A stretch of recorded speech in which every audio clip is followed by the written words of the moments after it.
Ahoy and welcome aboard. I'm your captain, Captain Sleepy. Tonight, we're settling in for a long, slow, and very boring deep dive into the mundane day to day life of being a pirate. This sleep story is gently narrated by Edmund Fairchild. Sleep well, matey.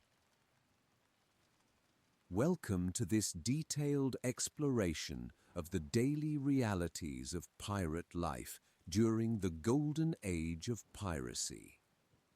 As we begin this journey into the mundane aspects of life at sea as a pirate, allow yourself to settle comfortably as we methodically examine the practical, often tedious details of existence aboard pirate vessels in the Caribbean and Atlantic during the early 18th century.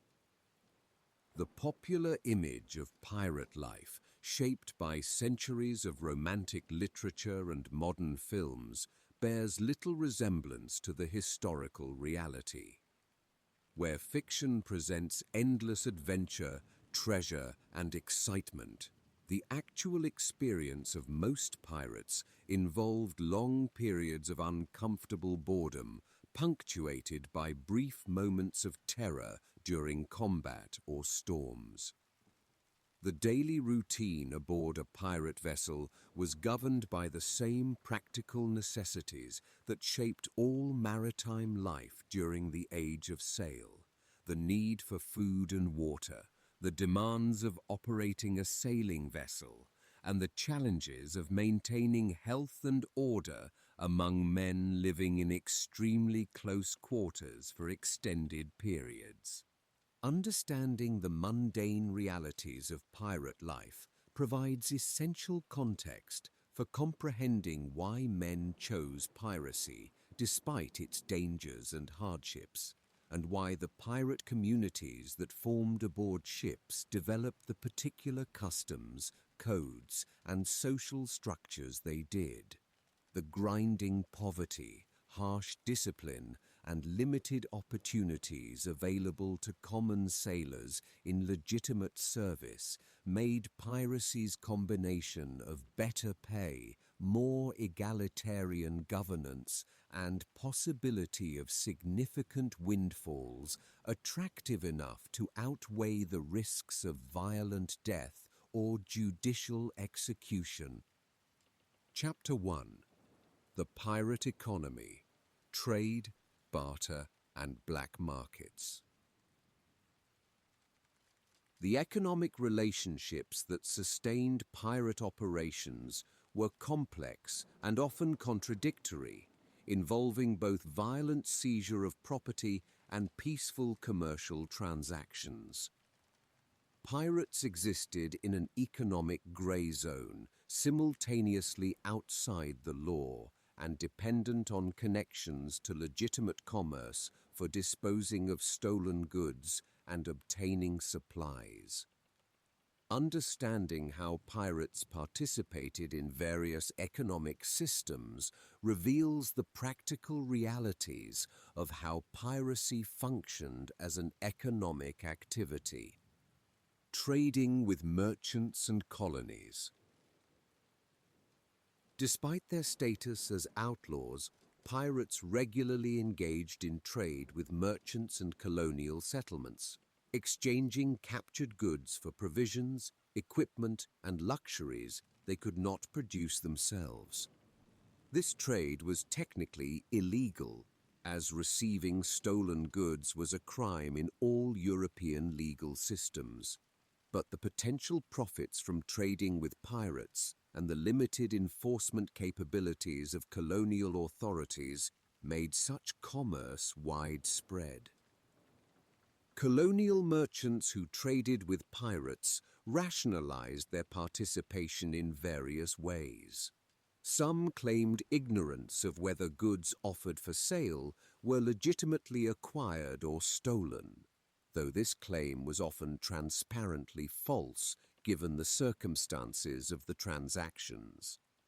Others argued that refusing to trade with pirates would simply drive the trade to competing merchants or to other colonies, losing economic opportunities without actually reducing piracy. Still others openly acknowledged trading with pirates, but justified it as necessary for their economic survival in competitive markets where any advantage mattered. The nature of goods pirates offered for trade shaped the commercial relationships they could establish. High-value commodities like sugar, tobacco, indigo, and cocoa were readily marketable because they were produced throughout the Caribbean, and colonial merchants regularly dealt in these products through legitimate channels. A merchant purchasing a cargo of sugar from pirates could easily integrate it into his normal business operations, mixing it with legitimately acquired sugar and selling the combined cargo without arousing suspicion. Manufactured goods captured from European ships, including cloth, tools, weapons, and household items, were similarly marketable because colonial demand for European manufactures consistently exceeded supply through official channels. Pirates offering such goods could find ready buyers among colonists who might not inquire too carefully about origins if prices were favorable. The scarcity of manufactured goods in many colonies meant that merchants could often sell pirate goods at substantial markups, while still offering prices below what the same items would cost through legitimate import. Exotic goods from Asia and Africa, including spices, silks, ivory, and gemstones, commanded premium prices but required more sophisticated commercial networks to market effectively. Pirates who captured such goods typically had to deal with merchants who had connections to larger trading networks and who could discreetly integrate exotic items into flows of similar goods from legitimate sources. The higher value of these goods made the risks of trading in them worthwhile for both pirates and merchants, despite the greater attention such transactions might attract from authorities. The mechanics of trade between pirates and merchants varied depending on circumstances and the trust level between parties. In some cases, pirates would sail into harbors openly and conduct business in full view of colonial officials who either were bribed to ignore the transactions or lacked the power to prevent them.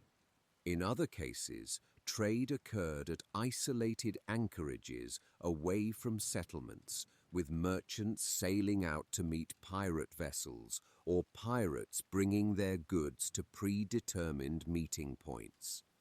Payment for goods traded by pirates typically involved barter rather than cash, as pirates needed supplies more than money, and merchants often lacked sufficient currency to purchase entire cargoes. A typical transaction might involve pirates exchanging captured sugar or tobacco for provisions including fresh food, water, rum, gunpowder, and shot, with both parties negotiating exchange ratios that left each satisfied they had received fair value.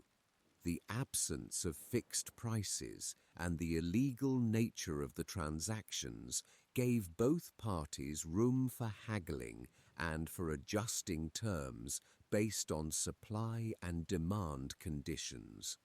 Some merchants developed ongoing relationships with particular pirate crews, becoming regular trading partners who knew each other's needs and preferences. These relationships could become quite sophisticated, with merchants effectively acting as agents for pirate crews, selling their goods and using the proceeds to purchase requested items for delivery at future meetings. The trust required for such arrangements to function indicates that despite piracy's lawless nature, pirates and their trading partners developed codes of conduct that governed their interactions and created predictability in otherwise uncertain relationships.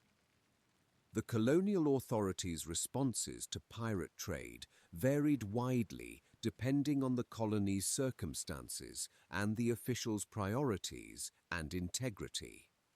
Some governors actively suppressed such trade, viewing it as undermining law and order and as competition to legitimate commerce that paid taxes and duties.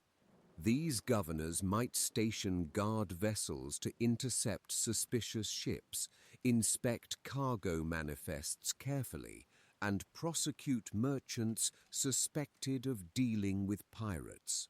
However, the limited naval resources available to most colonies and the difficulty of proving illegal trade limited the effectiveness of such measures. Other governors tolerated or even encouraged pirate trade, whether from corruption, from pragmatic recognition that suppressing it was impractical, or from belief that the economic benefits to their colonies outweighed the moral and legal concerns.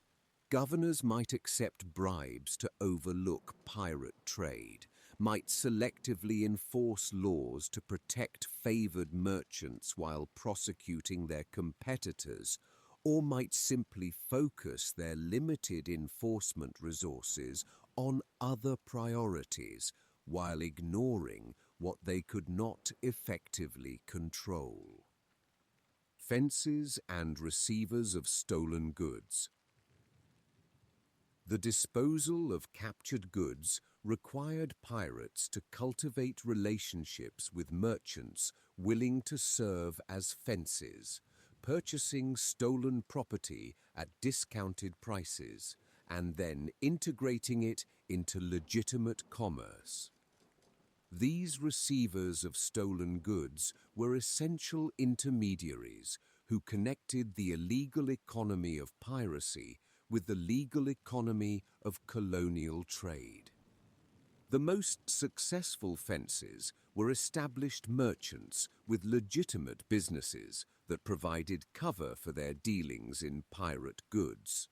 A merchant who normally imported and sold manufactured goods from Europe could easily absorb cargoes of similar items obtained from pirates, mixing them with legitimate inventory and selling everything through his normal retail operations. The legitimate business generated enough volume that the addition of pirate goods would not be obvious to authorities unless someone specifically investigated the sources of particular items. Fences typically purchased goods from pirates at substantial discounts from market prices, compensating for the risks they took in handling stolen property and for the lack of legal recourse if pirates cheated them. A fence might offer 50 to 70% of market value for goods, depending on the goods' nature, the fence's assessment of risk, and the pirate's desperation to convert goods into supplies or currency. Pirates accepted these discounts because finding buyers willing to purchase stolen goods at all was difficult, and because holding goods longer increased their risk of capture while providing no benefit. The relationship between pirates and fences involved complex dynamics of power and trust. Pirates had the advantage of violence, potentially able to coerce fences into better terms or to punish perceived cheating. However, pirates also needed fences' continued cooperation and knew that abusing fences would make future transactions difficult or impossible. Fences had the advantage of specialized knowledge about markets and prices and of connections to commercial networks that pirates lacked, but they also were vulnerable to pirates' threats and to legal prosecution if their dealings became known. Successful fences developed reputations for fair dealing and discretion that attracted pirate customers and built long-term relationships. A fence known for offering reasonable prices, for reliably having supplies available for exchange, and for keeping transactions confidential could become a preferred trading partner for multiple pirate crews. This repeat business was valuable to fences because it provided consistent profit opportunities and because established relationships reduced transaction costs and risks compared to dealing with unknown parties. The geography of pirate fencing operations centered on ports where colonial authority was weak or corrupt, and where commercial activity was substantial enough that additional trade would not attract unusual attention. Nassau in the Bahamas before Woody's. Rogers established effective government control was perhaps the most notorious pirate trading center, where fences operated openly and pirates could sell goods and purchase supplies without interference. Other Caribbean ports, including those in French and Dutch colonies, sometimes served similar functions, with local authorities willing to overlook pirate trade in exchange for the economic activity and bribes it generated. Some fences specialized in particular types of goods, developing expertise and commercial connections that made them especially valuable for certain cargoes. A fence with connections to European markets for tropical commodities might specialize in purchasing sugar and tobacco from pirates, while a fence with relationships in the luxury goods trade might focus on acquiring captured silks, spices, and manufactured items. This specialization allowed fences to offer better prices for goods in their areas of expertise, while avoiding categories where they lacked the knowledge or connections to market items effectively.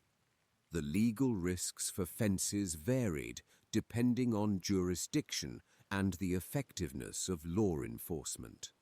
In colonies with active governors and adequate naval forces, being caught trading in pirate goods could result in criminal prosecution, fines, and confiscation of property.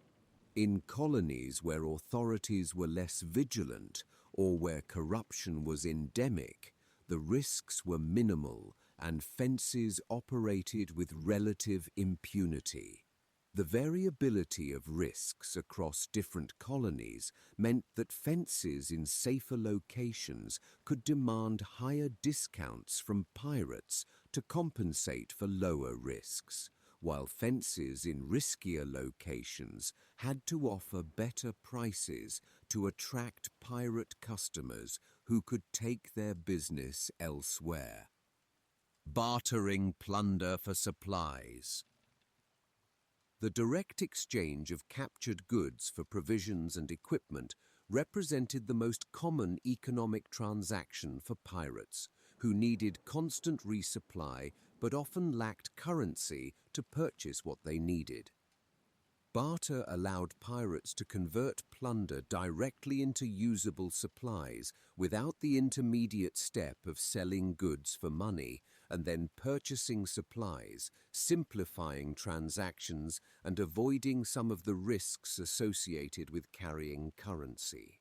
The provisions pirates needed most urgently were food and water, as ships could carry only limited quantities and crews consumed them constantly.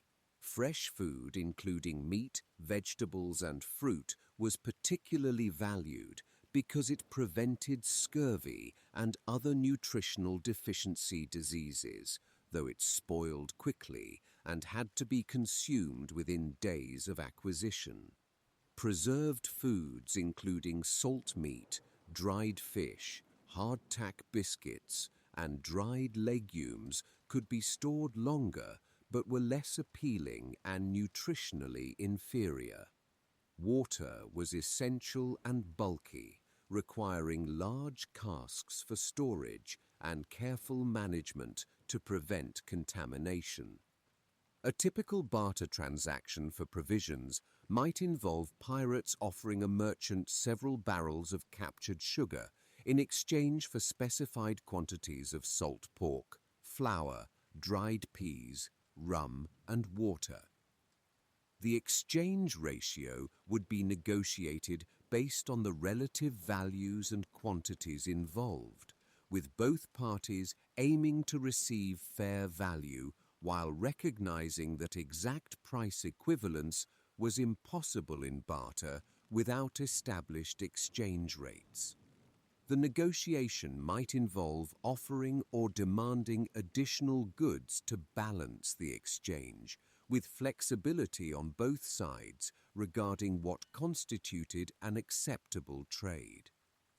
Equipment and supplies needed for ship maintenance and operation were also obtained through barter.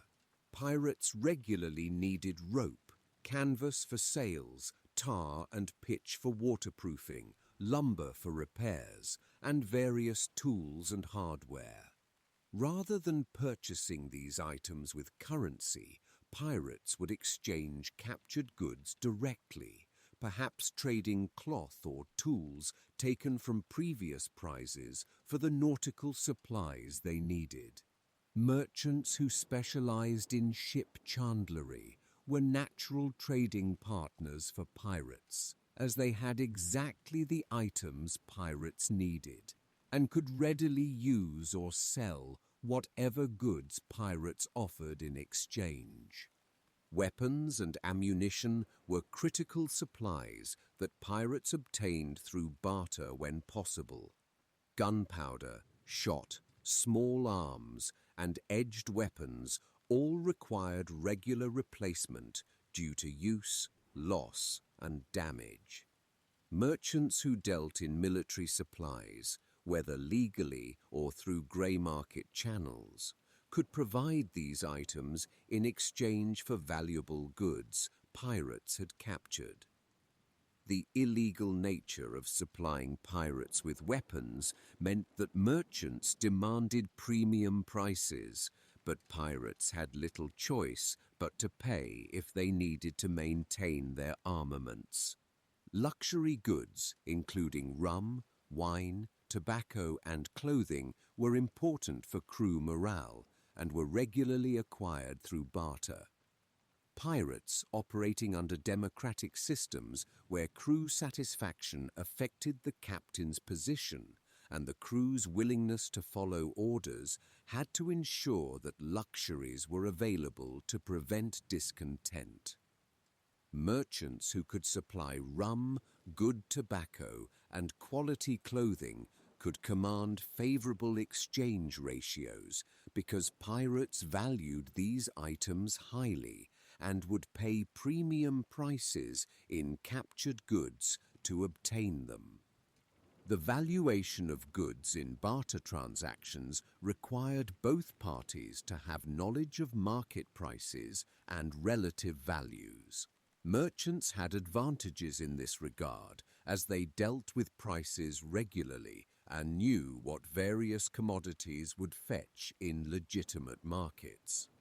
Pirates were often less sophisticated about valuations and might accept unfavorable exchange ratios simply because they needed supplies urgently and lacked alternatives.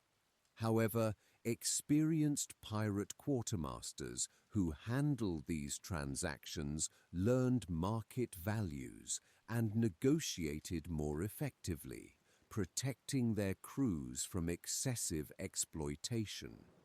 The timing of barter transactions affected exchange ratios significantly. Pirates who desperately needed provisions and had few alternatives would accept worse terms than pirates who could shop around or wait for better opportunities. Merchants who had excess inventory they needed to move might offer better ratios than merchants whose stocks were limited. The seasonal availability of certain goods, particularly fresh produce, created price variations that affected barter ratios.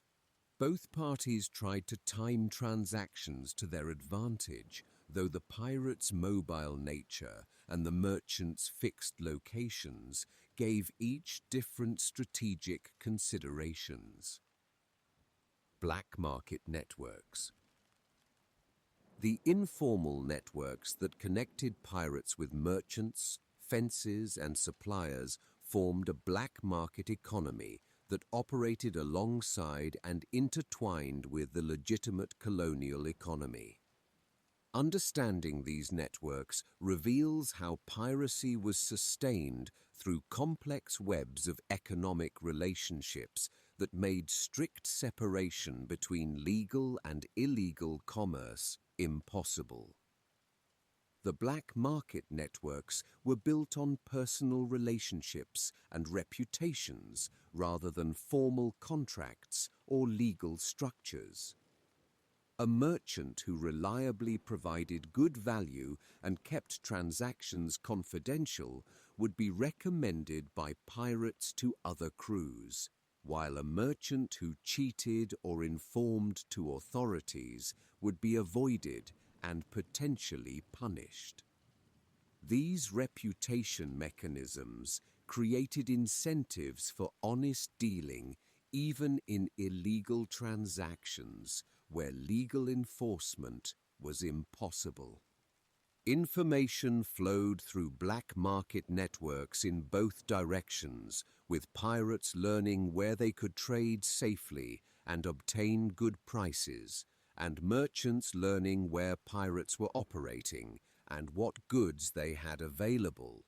Tavern keepers, ship chandlers, and others who interacted regularly with both pirates and merchants often served as information brokers, passing along news and making introductions between parties who might benefit from trading with each other. These intermediaries earned fees or received preferential treatment from both sides in exchange for their facilitation services. The geographic extent of black market networks varied, with some networks being quite localized, while others spanned multiple colonies and even crossed imperial boundaries. A French merchant in Martinique might have connections to English merchants in Jamaica and to Dutch merchants in Curaçao, allowing goods to move between colonial systems through chains of transactions that obscured origins and ownership. These trans-imperial networks were particularly valuable for moving high-value goods that might attract attention if sold locally, but could be safely marketed at a distance. The social composition of black market participants included people from various economic strata and ethnic backgrounds. Wealthy established merchants participated alongside small-scale traders and tavern keepers. Free people of color who faced discrimination in legitimate commerce sometimes found black market trade more accepting of their participation. Former pirates who had retired from active pirating might continue to profit from their connections by facilitating trade between active pirates and legitimate merchants. The stability of black market networks depended on participants' shared interest in maintaining relationships and avoiding actions that would draw official attention and disrupt profitable arrangements. When authorities cracked down on pirate trade, Networks had to adapt by relocating activities to safer locations, changing operational methods to be more discreet, or temporarily suspending operations until enforcement pressure eased. The most resilient networks developed contingency plans and alternative channels that allowed them to survive disruptions and resume operations quickly. Bribing colonial officials. Corruption of colonial officials was essential to the functioning of much pirate trade, as even tacit official tolerance required compensating authorities who could have interfered with transactions but chose not to do so. The forms and extent of corruption varied widely depending on officials' integrity, the political environment, and the resources pirates and merchants could devote to bribes. Colonial governors held enormous power over whether pirate trade would be tolerated or suppressed in their jurisdictions, making them prime targets for bribes. A governor who could be bought would provide protection from prosecution, would limit enforcement efforts against pirate trade, and might even actively facilitate pirate operations by issuing questionable privateering commissions or by providing advance warning of anti-piracy operations. The value of a corrupt governor to pirates and their trading partners was substantial, justifying significant bribe payments. The amounts paid to colonial governors in bribes varied from modest gifts worth tens of pounds to substantial payments worth hundreds or even thousands of pounds for major favors. Governors with expensive tastes, debts, or limited legitimate income were most susceptible to corruption, while governors who were already wealthy or who took their duties seriously were harder to corrupt. The method of payment might involve direct cash, valuable goods, shares in trading ventures, or more subtle arrangements like favorable business deals for the governor's relatives or associates. Lower-level officials, including customs collectors, harbor masters, and military officers, also required compensation to overlook illegal activities. These officials had less individual power than governors, but collectively could make pirate trade difficult if they chose to enforce regulations strictly. Small regular payments to these officials, sometimes described as gratuities or fees to maintain a veneer of legitimacy, bought their cooperation and ensured they would not create obstacles to trade. The organization of corruption varied from ad hoc arrangements where each transaction involved separate negotiations to systematic structures where regular payments purchased ongoing protection. In some ports, a recognized schedule of fees for various services existed, with pirates and merchants knowing exactly what each official had to be paid to look the other way during particular transactions. In other cases, corruption was more personal and irregular, requiring negotiation each time something illegal occurred. The risks of corrupting officials included the possibility that officials would take bribes but then fail to provide the protection promised, or that officials would demand ever-increasing payments once they knew participants were engaged in illegal activities. Pirates and merchants tried to mitigate these risks by building relationships with officials over time, demonstrating through repeated interactions that both parties could be trusted to honor their corrupt arrangements. Officials who developed reputations for reliability in corrupt dealings were more valuable and could command higher prices than officials whose loyalty was uncertain. Colonial governments sometimes cracked down on corruption, particularly when scandals became public or when new governors arrived with mandates to clean up corrupt administrations. These crackdowns forced black market networks to reorganize, identifying new officials who could be corrupted or finding ways to operate without official protection. The disruptions could be significant, but were rarely permanent, as the economic incentives for corruption remained, and new corrupt relationships eventually formed to replace those disrupted. Currency and accepted payment. The monetary systems used in pirate transactions were complex, involving various currencies, commodities used as money, and improvised means of exchange. Understanding what pirates used as money and how they valued different forms of payment reveals practical aspects of how pirate economics functioned. Spanish silver coins, particularly pieces of 8, were the most widely used currency in Caribbean pirate trade. These coins were produced from American silver in Mexican and Peruvian mints and circulated throughout the region. The piece of 8's value was relatively stable, and it was widely accepted, making it the closest thing to a universal currency in the Caribbean.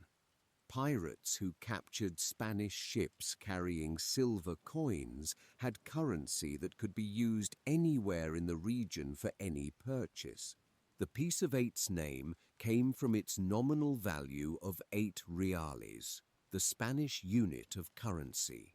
In practice, pieces of 8 were often physically divided into smaller denominations by cutting them into pieces, creating bits worth 1 or 2 reales, depending on how the coin was divided. This physical division of coins was common practice when small change was needed for minor purchases, though it obviously destroyed the coin's numismatic integrity and made them worth only their silver content. English, French, and Dutch coins also circulated in the Caribbean, but were less universally accepted than Spanish silver. English guineas and shillings, French livres, and Dutch guilders all had value in their respective colonial systems, but might be refused or heavily discounted in other colonies. Pirates who captured these currencies could use them in appropriate colonial jurisdictions, but might have difficulty using them elsewhere without first exchanging them for more widely accepted Spanish silver. Gold coins, including Spanish doubloons and Portuguese moedores, were valuable but less common than silver in everyday transactions. Gold's high value per coin made it impractical for small purchases, and the various gold coins in circulation had different weights and fineness, making valuation complex. Pirates who captured gold typically held it as a store of wealth rather than using it for routine transactions, exchanging it for silver or goods only when necessary.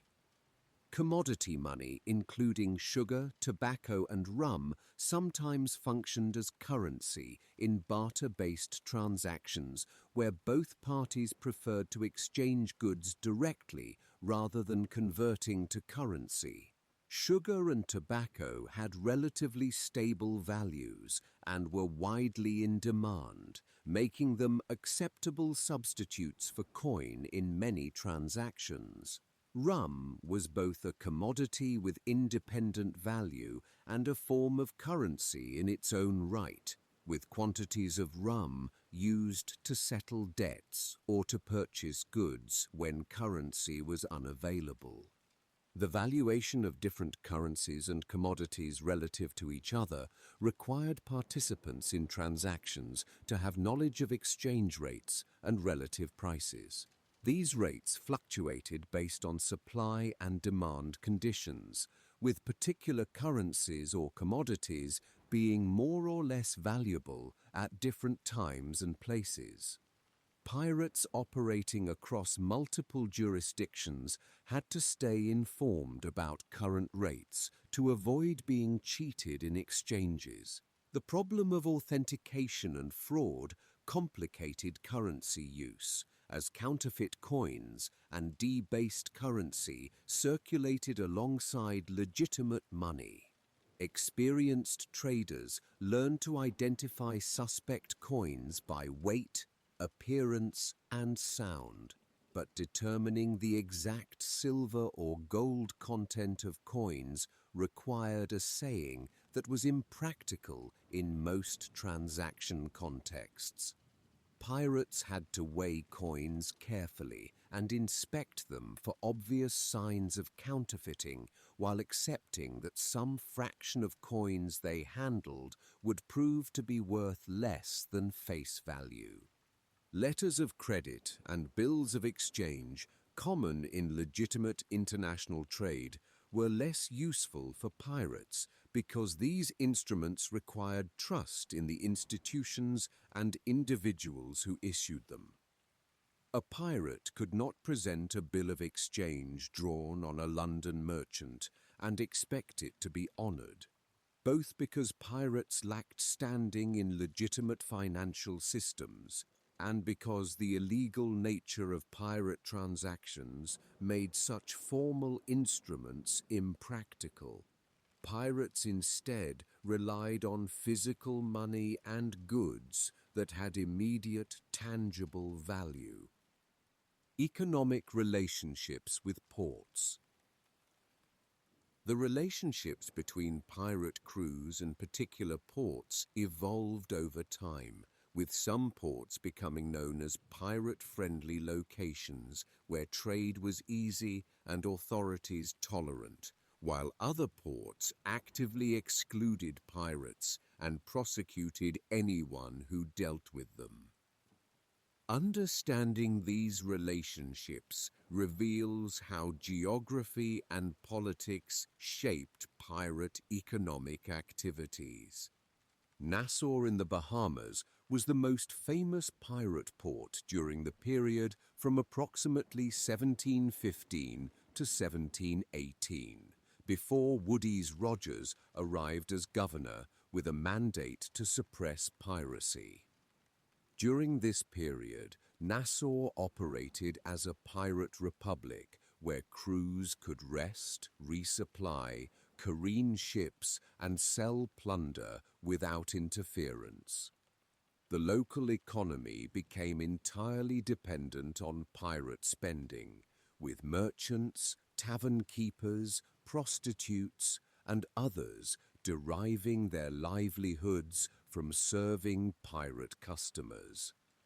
This economic dependence created a community interest in maintaining pirate-friendly policies and in resisting any efforts to suppress piracy. The transformation of Nassau from pirate haven to regulated colonial settlement under Rogers demonstrated how changing political circumstances could disrupt pirate economic relationships. Rogers offered pardons to pirates willing to reform, provided naval forces to enforce anti-piracy laws, and worked to develop legitimate economic activities to replace the pirate economy. Some pirates accepted pardons and transitioned to legitimate pursuits, but others moved to new locations where they could continue operating with less interference. Port Royal in Jamaica had a complex relationship with piracy, sometimes serving as a base for privateers and buccaneers operating against Spanish targets, and sometimes cracking down on piracy when political circumstances demanded. The English governors of Jamaica used privateers as an irregular naval force during periods of conflict with Spain, but tried to control or suppress them during peacetime. This inconsistency created an unpredictable environment where pirates never knew whether they would be welcomed or arrested when they arrived. French and Dutch colonies sometimes provided refugees for pirates when other options were unavailable, with local officials willing to overlook pirates' activities in exchange for economic benefits to the colony and personal bribes. The French colony of Tortuga, Spanish colonial outpost of Saint-Domingue, periodically served as a pirate base when French authorities were willing to tolerate their presence. Dutch colonies, including Curaçao, sometimes allowed pirates to trade despite official policies against piracy, with Dutch merchants benefiting from access to pirate goods.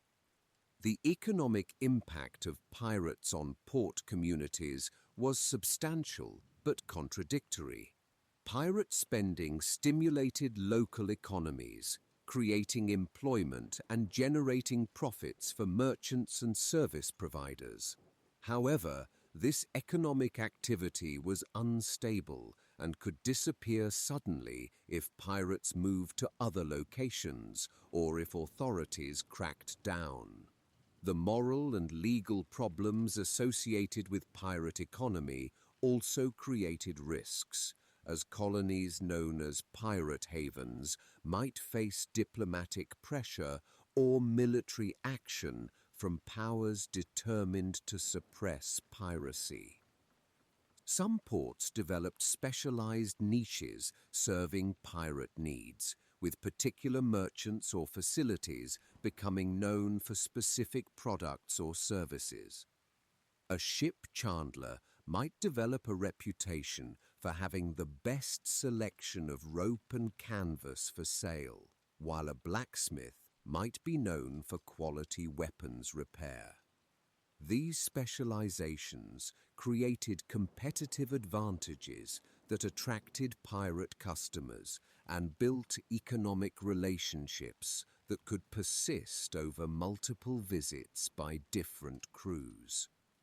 The physical geography of ports affected their suitability for pirate use, with shallow harbors, complex approaches, and defensive positions being advantageous.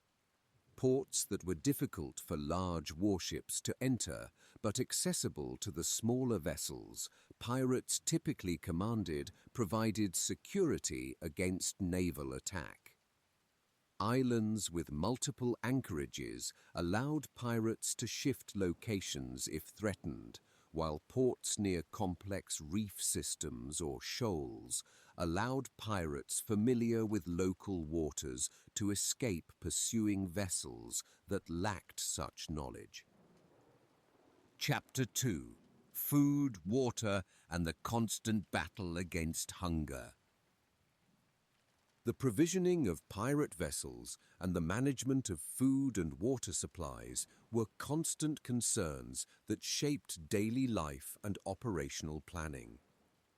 Unlike naval vessels backed by government supply systems or merchant vessels engaged in regular trade with predictable resupply opportunities, pirates had to obtain provisions through a combination of capture, trade, and opportunistic acquisition that made food security precarious and often left crews hungry or subsisting on poor quality rations.